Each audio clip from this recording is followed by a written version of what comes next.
இல்லை என்பதையும் சூழலியல் செயல்பாட்டாளர்கள் இங்கே நம்மிடத்திலே பதிவு செய்ய இருக்கிறார்கள். ஆகவே இது மனித உரிமை சிக்கலாகவும் அரசியல் கோரிக்கையாக இது வலுப்பெற்று வரக்கூடிய காரணம் என்பது ஏழை எளிய மக்களினுடைய வாழ்வாதாரம் முற்றிலுமாக நசுக்கப்பட்டிருக்கிறது. அவர்கள் இந்த இடத்தில் அப்புறப்படுத்தப்பட்டிருக்கிறார்கள். ஆக அவர்களுடைய வாழ்வாதாரத்திற்கு பாதுகாக்க வேண்டும். அவர்கள் இத்தனை ஆண்டு காலம் வாழ்ந்த நிலத்தில் அவருடைய உரிமையை சட்டவிரோதமாக மறுக்கின்ற இந்த அரசு அதிகார வர்க்கத்தின் நடவடிக்கையை நாங்கள் அம்பலப்படுத்துவதற்கான ஒரு சந்திப்பாக நடத்துகிறோம். இதை மூத்த வழக்கறிஞர் தமிழ்நாட்டில் அனைத்து மக்களாலும் போற்றப்படுகின்ற வழக்கறிஞர் ஐயா பாபா மோகன் அவர்கள் இந்த வழக்கினுடைய நுணுக்கங்களை நம்மிடத்தில் விவரித்து நம் மக்களுக்கு எளிய முறையிலே அவர் விளக்கப்படுத்துவார். இந்த வழக்கை நடத்திய மரியாதைக்குரிய தோழர் வழக்கறிஞர் சுபாஷ் அவர்கள் இந்த வழக்கினுடைய போக்கு குறித்து நம்மிடத்தில் விளக்கப்படுத்துவார். தோழர் வழக்கறிஞர் வெற்றிச்செல்வன் அவர்கள் பூவுலக நண்பர்கள் அமைப்பினுடைய மூத்த பொறுப்பாளர். இது உண்மையாலுமே சூழலியல் திட்டம் தானா, சூழலியலை பாதுகாப்பதற்கான திட்டம் தானா என்பது குறித்தான கேள்விகளை அரசுக்கு முன்வைப்பாராகவே 3 பங்கேற்பாளர்களினுடைய முழு விவரங்களும் பகிரப்பட்டதற்கு பிறகு நாங்கள் பத்திரிகையாளர்களுடைய கேள்விகளை எதிர்கொள்ள விரும்புகின்றோம்.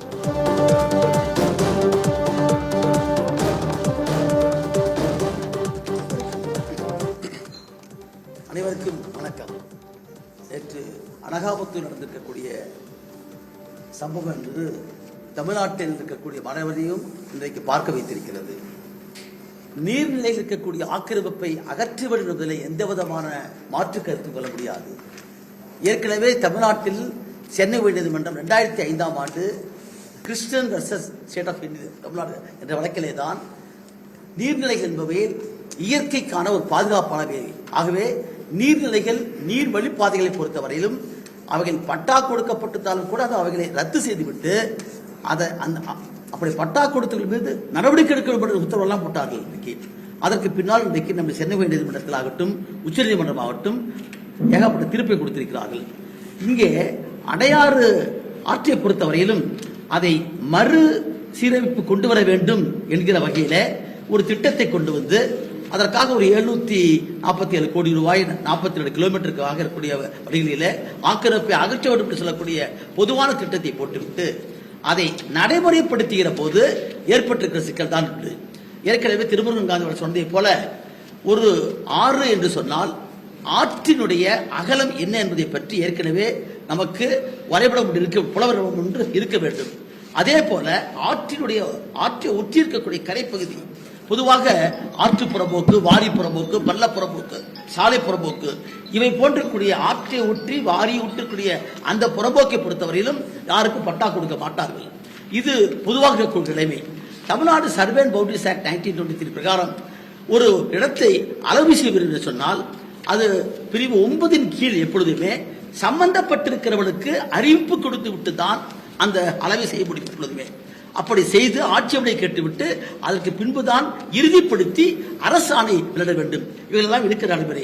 இங்கே சென்னையை பொறுத்தவரையிலும் இங்க இருக்கக்கூடிய ஆறு என்று சொன்னால் அந்த ஆற்றை அளப்பதற்கான முறையில் அதற்கு ஒரு திட்டம் இருக்கிறது. இங்கே அந்த திட்டத்தின்படி நீங்கள் அளக்கிற போது ஏற்கனவே இங்கே ஏறக்குறைய மாண்பு முதலமைச்சர் எம்ஜிஆர் அவர்கள் இருந்த போதே இந்த பகுதி மக்கள் ஆக்கிரமித்தாக சொல்கிறார்கள். ஆகவேதான் அவருடைய பெயரிலே உண்டு, டோபிகானா நகர் என்று உண்டு. ஆக 3 பேரிலே நகர்களாக உருவாகி சாலைகள், மின்சார வழி, வீடுகளுக்கு மின்சாரம், வரி கட்டுதல் இப்படி நகர்களாக உருவாக்கப்பட்டிருக்கின்றன. ஆகவே இந்த பகுதிகளை பொறுத்தவரை எளிய மக்கள், சாதாரண மக்கள், வீடற்றவர்கள் எல்லாம் அங்கே ஆக்கிரமித்து அவர்கள் ஏற்கனவே கட்டியிருக்கிறார்கள். பல பேருக்கு பட்டா கொடுக்கப்பட்டிருக்கிறது. இந்த நிலையில இப்போது ஏற்கனவே 2023ஆம் ஆண்டு சென்னை உயர்நீதிமன்றம் கொடுத்திருக்கக்கூடிய அந்த வழக்கில் அவர் காண்பிக்கக்கூடிய அந்த கடைசி உத்தரவே, அதில் போடப்பட்டிருக்கிற உத்தரவே, on 21/6/2023 this court suggested that the survey would be conducted with respondents, அரசு அதிகாரிகள். Respondents may conduct a fresh survey and place the report on record. The petitioner shall report to the office of the Tahsildar Pallavaram on so and date என்று 2023ஆம் ஆண்டிலேயே ஒரு உத்தரவு போடப்பட்டிருக்கிறது. அந்த உத்தரவை வைத்துக் கொண்டு நீங்கள் அப்போது ஒரு தனிநபர் பப்ளிக் பிரைவேட் ப்ராஜெக்ட் என்று சொல்லக்கூடிய தனிநபரை உள்ளடக்கக்கூடிய திட்டத்தை பற்றி அப்போது பேசவே கிடையாது. ஆனால் இப்போது தனிநபரை உள்ளடக்கியது மட்டுமல்ல, இதுவரைக்கும் நாங்கள் பார்க்காதது, இதுவரைக்கும் தீர்ப்புகளிலே பார்க்காத ஒன்று, தனியாக ஒன்று அரசுக்கென்றே தனியாக ஒரு டிபார்ட்மெண்ட்டுக்கு சர்வே டிபார்ட்மெண்ட் இருக்கிற போது ஒரு தனியாரை வைத்துக் கொண்டு நீங்கள் எப்படி அழைந்தீர்கள்? அப்படி அழைக்கிற போது யாருக்கெல்லாம் அறிவிப்பு கொடுத்தீர்கள்? அப்படி அறிவிப்பு கொடுத்து அவைகளை மக்கள் முன்னால் வைத்து ஆட்சேபனை கேட்டிருக்க வேண்டும். இவைகள் எல்லாமே இல்லாமல் யாரோ ஒரு சில பேருக்கு மட்டும் திட்டமிட்டு இதுல மிகப்பெரிய கார்பரேட் சார்ந்திருக்கக்கூடிய நபர்கள் எல்லாம் இன்றைக்கு பெரிய பெரிய நகரங்களை ஆக்கிரமித்து அவர்களுக்கு உதவுகிற வகையிலே முன்கூட்டியே திட்டமிட்டிருக்கிறார்கள். மும்பை போன்ற இருக்கிற கிரேட்டர் மும்பை என்ற பகுதியில் என்று சொல்லி ஏறக்கூடிய அங்கு இருக்கிற ஸ்லம்களை முக்கால்வாசி அழித்தே விட்டார்கள் அங்கு இருக்கக்கூடிய கார்பரேட்டுகள். அதே போலவே தான் சென்னை பெருநகரத்திலே இங்கு இருக்கக்கூடிய அடையாறு ஆற்றை நாங்கள் அகலப்படுத்துகிறோம் என்ற பெயரிலையும், இதே போல இங்கு இருக்கக்கூடிய ஆறுகளை அகலப்படுத்துகிறோம் என்ற பெயரிலையும் ஒரு தனிப்பட்ட மிகப்பெரிய நபர்கள் அவர்கள் செய்யக்கூடிய மிகப்பெரிய கல்லூரிகள், அது வளாகங்கள், அவைகளுக்கான வணிக முறைகளை பயன்படுத்துவதற்கான முறையிலே இதை அதிகாரிகளுடைய துணையோடு எந்த கட்சி ஆட்சிக்கு வந்தாலும் சரி அவர்கள் பெரும் முதலாளிகளுக்கும் கார்பரேட்டுகளுக்கும் சார்பாகத்தான் இருக்கிறார் என்பதை இந்த திட்டம் இன்றைக்கு ஏற்படுத்தியிருக்கிறது. ஆகவே முதலில் நாங்கள் கேட்பதெல்லாம் சட்டத்திற்கு புறம்பாக, அதாவது சட்டத்துக்கு புறமான சொல்கிற போது உச்சநீதிமன்றமோ உயர்நீதிமன்றமோ போட்டிருக்கிற உத்தரவுகளுடைய அடிப்படை லெட்டர் ஸ்பிரிட் சொல்கிறோமே, அது காட்டியிருக்கிற வழிகாட்டு அடிப்படையிலே இந்த சர்வே நடத்தப்படாத காரணத்தினாலும் இடிக்கப்பட்டிருப்ப காரணத்தினாலும் நாம் உடனடியாக இடிக்கப்படுவதை நிறுத்த வேண்டும் என்று சொல்லி மக்கள் சார்பாக நாங்கள் கேட்கின்றோம்.